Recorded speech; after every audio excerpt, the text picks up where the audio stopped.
Once upon a time, Fluffy there was one very special little cloud named Poppy.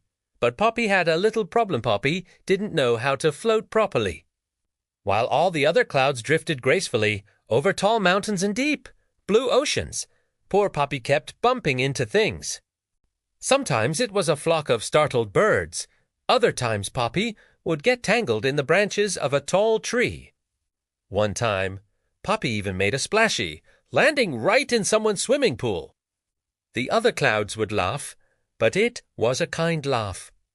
"You'll learn, Poppy," they'd say. "Just follow the wind. It knows the way." But Poppy had a secret. Poppy didn't want to just follow the wind. Poppy was an adventurer, a little explorer at heart. Poppy wanted to see the world, not just drift wherever the breeze decided to go. So, one sunny morning, Poppy decided to set off on a solo adventure.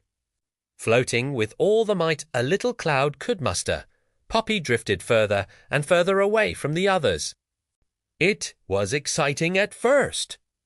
Poppy saw new shapes in the fields below and waved to tiny cars on winding roads. But as the day went on, the sky started to change. The sun hid away, and the friendly blue turned into a deep, dark gray. Suddenly, Poppy was all alone and completely lost. A loud rumble echoed through the sky thunder. Then, big, heavy drops of rain began to fall all around. Frightened and lonely, Poppy started to cry, and tiny little raindrops trickled down. Just when everything seemed hopeless, something amazing happened. A beautiful, brightly colored hot air balloon floated up from below, rising gently through the rain. Inside the basket was a girl with a friendly smile and sparkling eyes. She waved and called out, "Are you okay up there, little cloud?"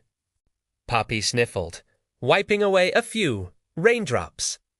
I don't think so. I'm lost. I don't belong. The girl was Mia. Smiley da warm, come for you. Maybe you're not lost, she said kindly. Maybe you're just discovering. Mia reached out and gently tied a long, colorful ribbon to Poppy. There, she said. Now, we won't lose each other. And just like that, they became a team. Together, Poppy and Mia floated across the world.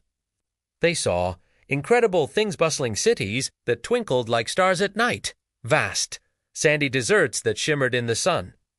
And they even flew right through the middle of a brilliant, shimmering rainbow. With Mia as a guide, Poppy learned so many new things.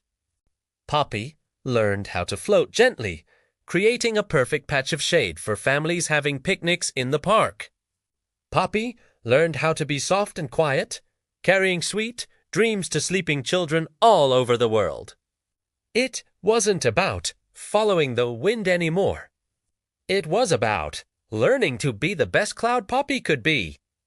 After many wonderful adventures, they eventually floated back to where Poppy's journey had begun. The other clouds were there, and when they saw Poppy, they all cheered. You did it! You learned how to float, but Poppy just gave a little wink. I didn't follow the wind, Poppy said, puffing up with pride. I followed my heart, and from that day forward, Poppy became a legend. Whenever you look up at the sky and see one cloud that looks a little different, maybe one that's shaped like a dragon or a castle, or one that's just heading in its own direction, you can whisper to yourself, "That must be Poppy still exploring. Thank you so much for listening to Poppy's story. I hope it inspires you to follow your own heart, wherever it may lead." If you enjoyed our little adventure today, please give this video a thumbs up and don't forget to subscribe for more wonderful stories. See you next time.